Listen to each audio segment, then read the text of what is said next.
Teman-teman, setelah viral, banyak yang menanggapi dan banyak yang mengoreksi ceramah Ustadz Adi Hidayat bersama mahasiswi-mahasiswi non-muslim di Universitas Muhammadiyah Riau.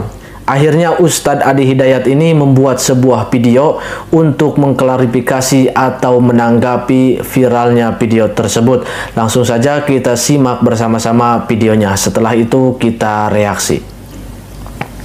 Baik teman-teman, kita dengarkan di bagian Ustadz Adi Hidayat membahas viralnya video beliau bersama mahasiswi-mahasiswi non-muslim di Muhammadiyah. Kita dengarkan bagian itu saja karena ini durasinya cukup panjang ya. Kita ambil yang intinya saja. Ya, apalagi kemudian jika yang keluar itu adalah kata-kata yang sangat sensitif terkait dengan nilai-nilai akidah. Ya, saya kasih gambaran misal.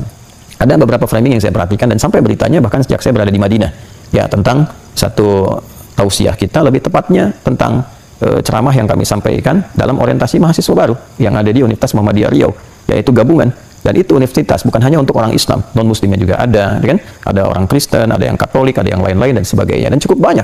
Dari 2.500 itu ada 800 ya kurang lebih yang non-muslimnya, yang pada saat itu menjadi angkatan awal yang masuk itu ada 160 bergabung keseluruhannya. Acaranya sangat jelas, sangat tidak ada masalah, bahkan disatukan juga dengan satu kegiatan dari Majelis Tabligh Muhammadiyah, ya. Dan semua baik-baik saja. Tapi framing-framing ini kemudian terjadi dan saya melihat ada kata-kata yang sesungguhnya sangat berbahaya konsekuensinya. Ini saya mengingatkan mumpung masih di dunia, ya bagi saya tidak akan banyak pengaruh. Karena saya mempertanggungjawabkan semua yang telah disampaikan dan semua hadir ini sedang melihat, ya, dan yang menyaksikan juga ada, dan orang-orang yang hadir, yang tahu, paham konteks dan sebagainya, tidak ada sesuatu pun yang berseberangan atau bertentangan dengan nilai akidah. Nah, ketika framing itu ada dan keluar kata-kata, apakah itu sesat, apakah itu macam, itu akan kembali mencari pemiliknya. Jika tidak ditemukan kepada pemiliknya, dia kembali kepada orang yang menuturkan. Saya cuma katakan hati-hati. Sekali lagi, hati-hati. Nah, kelemahan kita saat ini sering kita dapatkan bahwa orang yang jauh itu bisa menafsirkan kata-kata orang yang bahkan mengetahui, ya, dalam tanda petik maksud orang itu bicara. Ini kan sesuatu kekacauan berpikir yang sangat berbahaya. Saya beri contoh. Saya menyampaikan kalimat jelas, terang, dan kita seorang ustadz, ya, paham Quran, paham hadis, ngerti, apalagi dalam masalah akidah itu kita sangat ketat, tegas dalam setiap kesempatan, ya kan? Bijak dalam setiap penyampaian, itu yang dipegang karena ada data-data historis dan sebagainya mengajarkan kepada kita bersikap, ya kan? Bagaimana mungkin ada orang yang tidak hadir hanya memframing situasi dimaksudkan, tiba-tiba bisa menafsirkan dan menghukumi, dan orang yang tafsirkan itu masih hidup, masih ada, dia yang tahu maknanya, dia yang paham artinya, tiba kemudian muncul orang-orang tertentu memberikan framing lalu menafsirkan dan menghukumi dan menjadi lebih benar dibandingkan penutur itu sendiri. Ini sesuatu yang sangat berbahaya. Nah, jadi saya hanya ingin menyampaikan mesti hati-hati karena kita, tanggung jawab kita untuk menyampaikan selesai. Ya, ini bukan dalam konteks klarifikasi, dalam konteks memberikan pengingat bahwa hati-hati. Tanggung jawab kami mengingatkan selesai. Tanggung jawab orang-orang yang berbuat demikian, baik di kasus itu ataupun kasus yang lain. Ya, seringkali juga kita dapati kasus lain. Dan ini, ya, menariknya, orang-orang yang terlibat di hal-hal demikian seringkali punya pola-pola yang sama dari sejak 2015, 2016 sampai sekarang. Bikin video, framing, rame, nanti dihapus tuh. Ya, kemudian nanti, ya seperti itulah. Ya, itu bagi kami tidak penting. Ya, saya cuma kasihan, khawatir nanti orang-orang seperti itu baik diberlakukan kepada kami pribadi ataupun juga orang-orang lain, ya, yang banyak terjadi, resikonya tinggi. Hati-hati saudara-saudariku, kita itu ditunggu oleh kematian. Suatu saat kita kembali kepada Allah. Dan yang dihisab itu kita masing-masing. Ya, hati-hati, hati-hati. Tilka ummatun qad khalat laha ma kasabat wa lakum ma kasabtum wa la tusaluna amma kanu ya'malun. Masing-masing itu bertanggung jawab dengan perilakunya. Wala taziru wazratu wizra ukhra. Ya, masing-masing akan menanggung. Nah, jangan sampai saat pulang itu menjadi bermasalah dan masalahnya menjadi sangat berbahaya, menjadi sangat sensitif karena ada kalimat yang harus mencari pemiliknya. Ketika tidak ditemukan, dia kembali. Ya, kalau persoalan-persoalan terkait dengan organisatoris itu akan ditangani tertibnya sendiri. Misal dalam 2 kali kesempatan kita ada kegiatan yang diselenggarakan oleh Muhammadiyah, baik di Universitas Muhammadiyah Jakarta yang ramai dulu, framing kasus Asy'ariyah dan sebagainya. Yang kedua di Umri kemarin yang diramaikan juga itu, biarkan nanti roda organisasi bergerak dengan sendirinya, tertibnya dengan sendirinya, sikapnya dengan sendirinya. Tapi tanggung jawab kita sebagai bagian dari ulama, ya, bagian juga dari duat untuk mengingatkan supaya hati-hati. Hati-hati kita dipertanggungjawabkan di hadapan Allah Subhanahu wa Ta'ala. Itu poin yang sangat penting untuk disampaikan, untuk diuraikan, sehingga bila perilaku-perilaku itu terjadi di masa depan, potensi-potensi yang ada itu bisa diredam terlebih dahulu. Saya kira itu yang penting untuk diketahui. Semoga Allah mengampuni kita semua, memaafkan kita semua, dan membimbing kita ke jalan-jalan kebaikan. Itu saja. Semoga sekali lagi ini bisa bermanfaat. Semoga Allah maafkan kita, merahmati kita. Subhanakallahumma rabbana wa bihamdika, asyhadu an la ilaha illa anta, nastaghfiruka wa natubu ilaik. Alhamdulillahirabbil alamin. Assalamualaikum warahmatullahi wabarakatuh.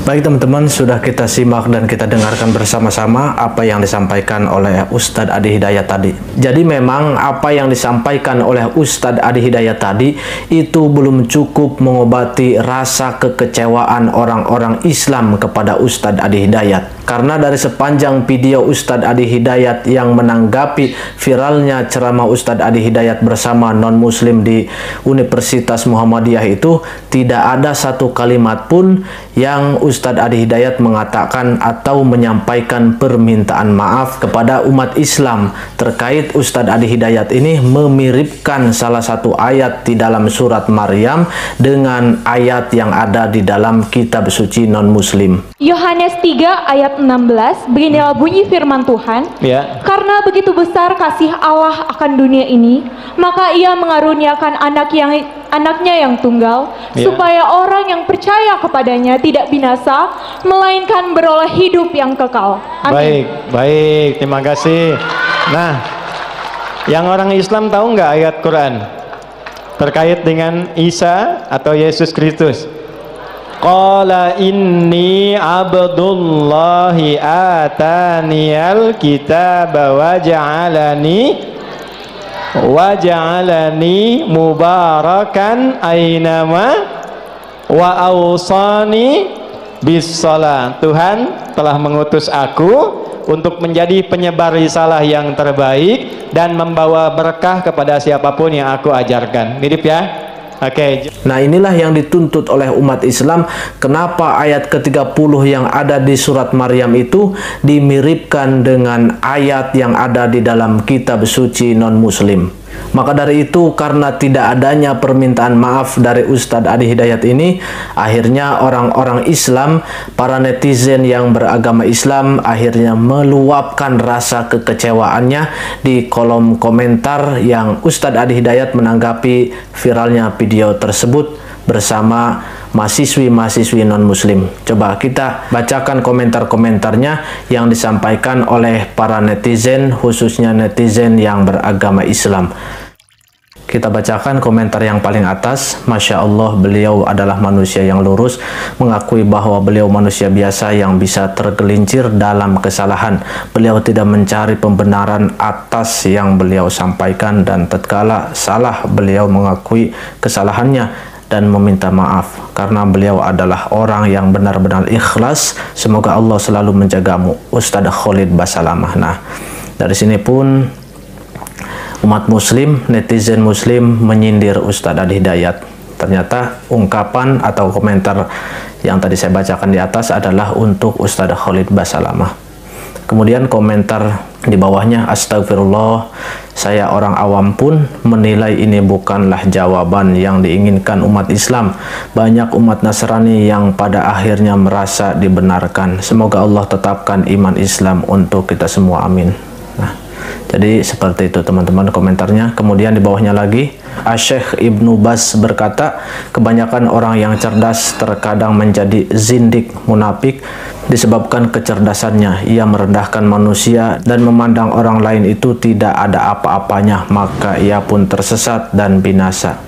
Al-Hamawiyah 2:14. Semoga kita yang berkomentar di sini dan Ustadz Adi Hidayat dijauhkan oleh Allah Subhanahu wa taala dari kemunafikan. Amin ya rabbal alamin. Barakallahu fikum.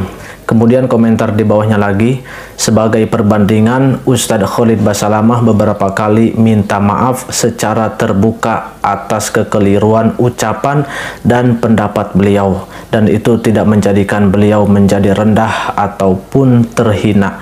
Beliau tetap dimuliakan sebagai ulama.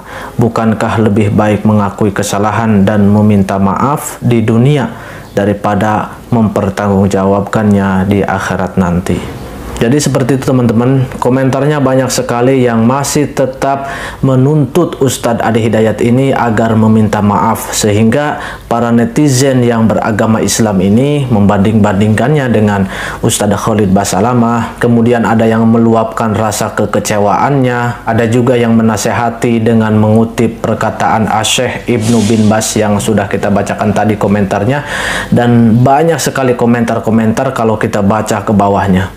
Jadi intinya umat Islam di sini sama sekali belum terobati kekecewaannya dengan hanya klarifikasi atau penyampaian Ustadz Adi Hidayat yang sudah kita tonton di awal tadi. Intinya belum terobati jika penyampaiannya hanya seperti itu, seperti yang sudah kita dengarkan di awal tadi. Karena umat Islam ini mengharapkan Ustadz Adi Hidayat mengakui kesalahannya dan meminta maaf karena telah memiripkan ayat Al-Quran dengan ayat kitab non-muslim. Maka akhirnya para netizen, orang-orang yang menanggapi atau yang mengoreksi Ustadz Adi Hidayat ini, mereka semuanya menganggap bahwa Ustadz Adi Hidayat ini orang yang anti kritik, orang yang selalu benar. Itulah ungkapan atau pernyataan dari orang-orang yang mengoreksi dan mengkritik Ustadz Adi Hidayat, baik di kolom komentar maupun di channel mereka masing-masing. Nah, lalu kemudian bagaimana tanggapan saya terkait itu semua? Yang pertama, saya mengambil dari ucapan Ustadz Adi Hidayat yang sudah kita tonton di awal tadi, bahwa Ustadz Adi Hidayat akan mempertanggungjawabkan itu semua. Kemudian yang kedua, terkait Ustadz Adi Hidayat memiripkan ayat ke-30 yang ada di dalam surat Maryam dengan ayat yang ada di dalam kitab suci non-muslim, jelas di sini mengambil sikap saya tidak sependapat dengan itu. Saya katakan itu kurang tepat. Terkait benar atau salah, wallahu alam, saya tidak berani berkomentar lebih jauh, apalagi sampai memponis bahwa Ustadz Adi Hidayat telah sesat. Saya tidak berani sampai sedemikian. Yang jelas saya tidak sepakat dan itu tidaklah tepat. Selebihnya seperti yang sudah disampaikan oleh Ustadz Adi Hidayat tadi, bahwa Ustadz Adi Hidayat akan mempertanggungjawabkan itu semua, wala taziru waziratu wizra ukhra. Demikian pembahasan kita di video kali ini. Apabila ada kata-kata yang tidak berkenan, saya mohon maaf. Wassalamualaikum warahmatullahi wabarakatuh.